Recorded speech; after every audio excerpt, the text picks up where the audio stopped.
It's not what happens to you, it's what you do about it. W. Mitchell told me as I was standing next to him during coffee hour at a church one day. Mitchell reached out to me from his wheelchair, looking at me compassionately.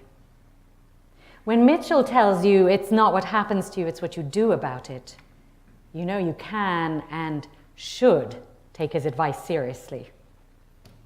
With his face and body profoundly disfigured by burn scars, his fingers mostly missing from his hands, and the lower half of his body paralyzed, Mitchell, a Unitarian Universalist who intermittently attends the Unitarian Society of Santa Barbara, is one of my heroes. He knows firsthand about challenge and courage and never giving up. Courageous living could actually be his middle name, I think. As a young man with a promising life before him, Mitchell survived an almost fatal, fiery motorcycle accident in San Francisco that left his body 65% burnt. His recovery was unlikely and took years of perseverance and courage. And as if that wasn't enough, he later survived an airplane crash. Yes, you heard that correctly. He survived an airplane crash after recovering from nearly being burnt to death in a motorcycle accident. And that left him paralyzed from the waist down.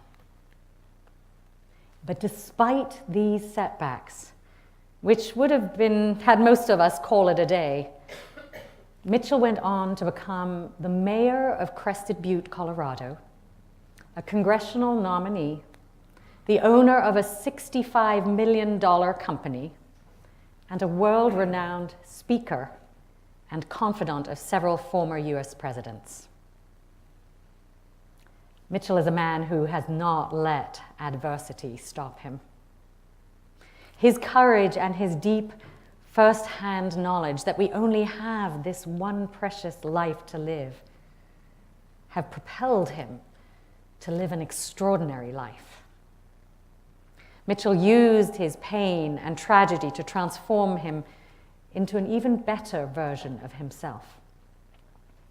He didn't waste his pain, but faced it with courage and allowed it to transform himself. Now, W. Mitchell is at one end of the spectrum of people with extreme courage who will not let adversity stop them from being who they want to be. It takes enormous grit and determination to be that courageous in the face of such challenges. I look at Mitchell and wonder, what if this had been me? I admit I probably would have given up a long time ago. I likely would have felt sorry for myself and have resigned myself to a half-life, and I'm ashamed to admit that I might let life's extreme trials defeat me. But if I'm honest, realistically, I might have. Sometimes I wonder if people aren't simply born with more resilient DNA, with a hardier spirit brimming with such courage. It's the kind of courage where you push yourself and through sheer force of will are able to overcome challenges and fears. That's the courage of extraordinary people like Nelson Mandela, Susan B. Anthony, Martin Luther King Jr., Rosa Parks, and Gandhi. In fact, Nelson Mandela said, "I learned that courage was not the absence of fear, but the triumph over it. The brave man is not he who does not feel afraid, but he who conquers that fear." But what about those of us who don't perhaps have that kind of strength and courage, that kind of conquering resolve? What about those of us without such audacious and daring DNA? What about people who don't possess profound powers of perseverance and triumph? Those without such determined courage and strength in the face of great pain and disaster? what can they do? Those who are dealing with ongoing depression or the devastating illness of a loved one, or those who are battling an illness or going through a painful divorce, or those who have lost their home or are wrestling with financial struggles. How do regular people like you and I, with everyday problems, find the courage to go on when each day can seem like an enormous mountain to climb? This past week I've been struggling with a particularly powerful case of bronchitis.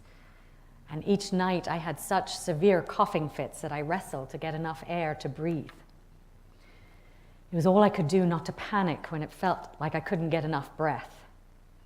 I couldn't lie down because this would make the coughing fits worse, so I sat in my chair for many nights in a row, including last night, trying to sleep, but unable to, and intermittently going into convulsive coughing episodes. My whole body buckled and ached as I clamored to find the next breath. I would sit there as the long nights went on, trying to find the courage to face the next attack with equanimity. Yet all I could think as each attack came along, I just want this to be over. I just want to be done with this. I just want to be able to sleep. I didn't want this to be happening. And of course, as I'm sitting there in my seriously sleep-deprived state, I'm wondering whether this is perhaps the universe's cruel joke or lesson to inspire me to write a sermon on courage. Of course, our suffering is hard on those that are around us too. And much as my husband Michael wanted to help and somehow ease this struggle for me, there was little he could do except just be by my side and show compassion. Ultimately, we can't save others from their pain, but we can show compassion. We can walk with them and be with them and care for them as they go through their suffering, our hearts open with love. Now, there's a psychological term for suffering that leads to transformation, as the psychologists among us will know, called suffering-induced transformational experiences, or SITES. Both in psychology and Buddhism, suffering is considered an inevitable part of life. But it's also known that suffering can lead to spiritual, emotional, and psychological breakthrough and transformation. The Buddha, of course, in his 4 Noble Truths, spoke of suffering as an inevitable part of the human condition. Our growth comes in how we respond to the trials of life. Just like W. Mitchell said, it's not what happens to you, it's what you think, it's what you do about it. But Buddha would probably also say, it's what you think about it, how you react to your suffering that truly brings transformation and freedom from suffering. Not a transformation in your circumstances necessarily, but a change in your outlook or in your response to the situation. When you struggle against the nature of things, against the way things unfold, that is what creates suffering. As the famous saying by the Japanese novelist Haruki Murakami goes, pain is inevitable. Suffering is optional. In being with the vast amounts of pain and suffering in life, spiritual teacher Ram Dass tells us to stay wide open and vulnerable in life, sitting with the mystery and awe and pain, just sitting with it all. What the human condition is at any moment is greed, lust, fear, anger, and violence. It has all of that stuff, he says. And it also has beauty tenderness, care, joy, play, love. I'll tell you, he says, if you think you can be happy by denying the pain and sadness in the world, that isn't true happiness. What if courage were the willingness to feel and be with whatever is? To feel fully all the pain, the heartache, the fear, the anger, the love, the joy, and the messy richness that life brings when we allow ourselves to feel. What if courage is having our hearts open and vulnerable to feeling, to breaking, to disappointment, to fear, and to the struggle of being? What if courage is accepting that the struggles, the highs, the lows, the cruelties, and the unknowns are all part of life's challenge to us? We can take them on courageously by looking them in the face, accepting their presence and being with them. Or we can resist and fight them. We all know that old adage, what we resist persists. According to psychology today, as well as Buddhist philosophy, it's an attitude of acceptance towards what is happening to us that leads us to being transformed.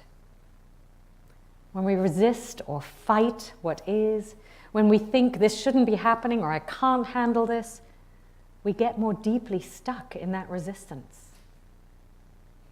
We relive that resistance again and again and again. The experience can't move through us that way. Of course, this is not accepting defeat or giving up. Instead, it is seeing your current experience for what it is. Just your current experience. It's merely saying to yourself that whatever's happening is indeed happening in that moment. So I did an experiment. Rather than fighting with and fearing my coughing bouts each time they arose, I just said to myself, I accept this. And what I noticed was that my tense shoulders relaxed a little, and I was able to breathe a little better and feel more peaceful in the face of each attack. And my coughing bouts actually shortened a little. Rather than tensing up and fighting as I'd been doing, my body relaxed every time I said, I accept this to myself in the moment. And I also became less frustrated and angry about what was happening. I felt less helpless and more integrated within myself, not seeing my body as the enemy, but rather having compassion for myself and my temporary illness.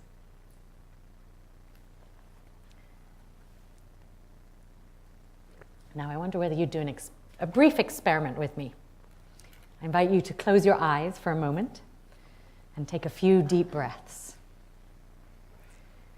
And now I invite you to think about something in your life that you're perhaps struggling with. It may be a relationship, it may be an illness, a loss, a job, or a situation around money. Anything that you're struggling with in your mind or your body. Has everyone had something come to mind? Now, whatever it is that you're struggling with, think about it and say to yourself in your mind, I accept this is happening now. I accept this moment now. And notice what happens with your breath and inside your body as you do that. What happens when you genuinely accept this circumstance in your mind? And now keep your eyes closed. The next step in finding courage to deal with adversity is to listen deeply within. As you relax into whatever circumstance you're thinking about and accept it just as it is in the moment, I invite you to listen to your own inner wisdom, to hear what it has to tell you. Listen deeply. Make space. What does it want you to know? What does it want to tell you about this challenge, this pain, or this stress? Listen deeply and make space.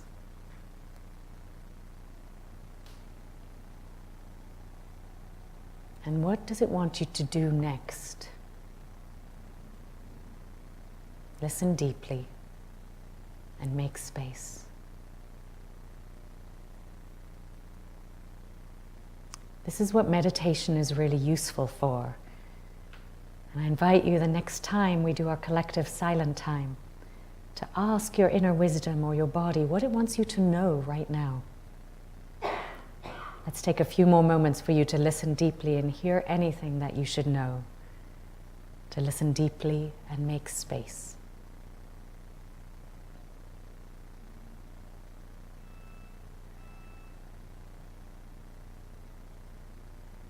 All right, and as you're ready, I invite you to open your eyes again.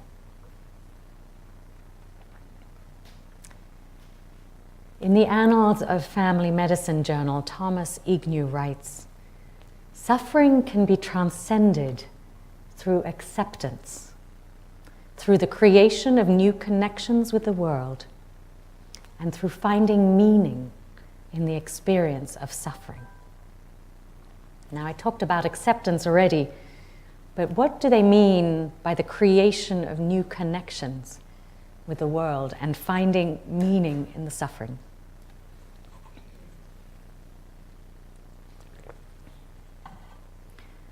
Viktor Frankl, the Austrian neurologist and psychologist, is probably the expert in finding meaning through suffering.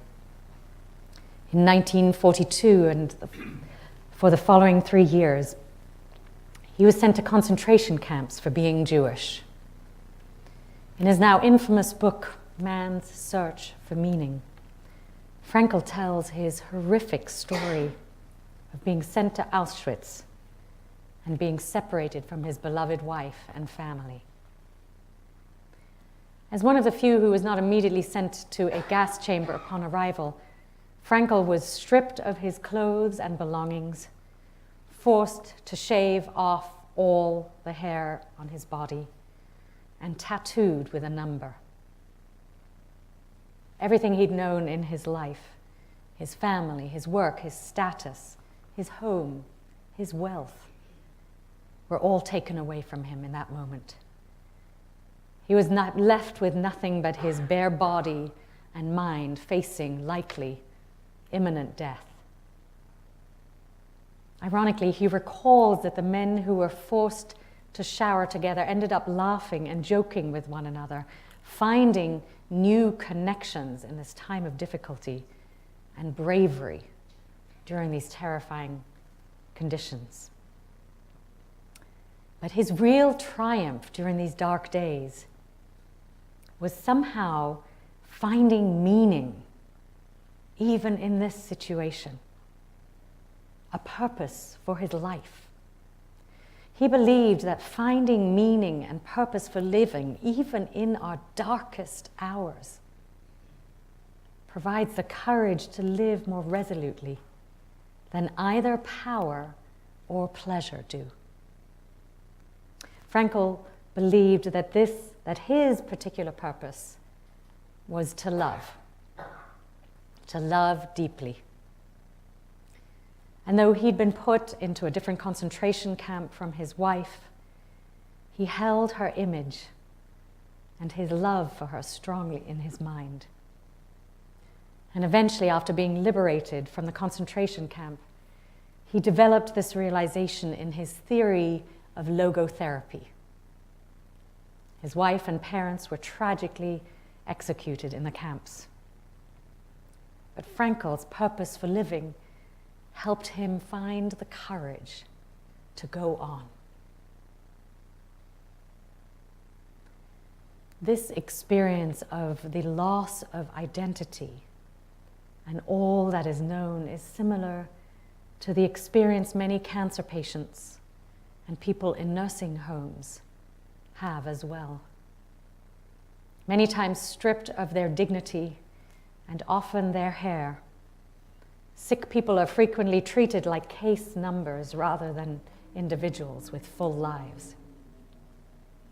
Or indeed people who lose everything, like our neighbors in the recent fires or mudslides nearby. These are people who need to start again from scratch, having lost their homes, belongings, and in some cases, loved ones.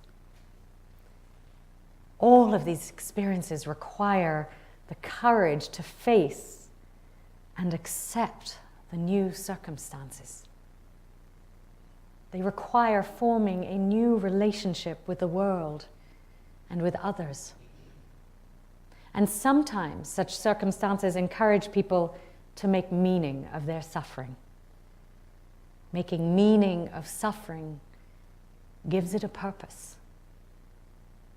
And that purpose often leads to a way of finding courage to make it through the difficult circumstances. Medical doctor Lissa Rankin, who wrote the bestseller Mind Over Medicine, wrote in her second book, The Fear Cure, the courage is not about being fearless. It's about letting fear transform you so you come into right relationship with uncertainty, so you make peace with impermanence, and you wake up to who you really are.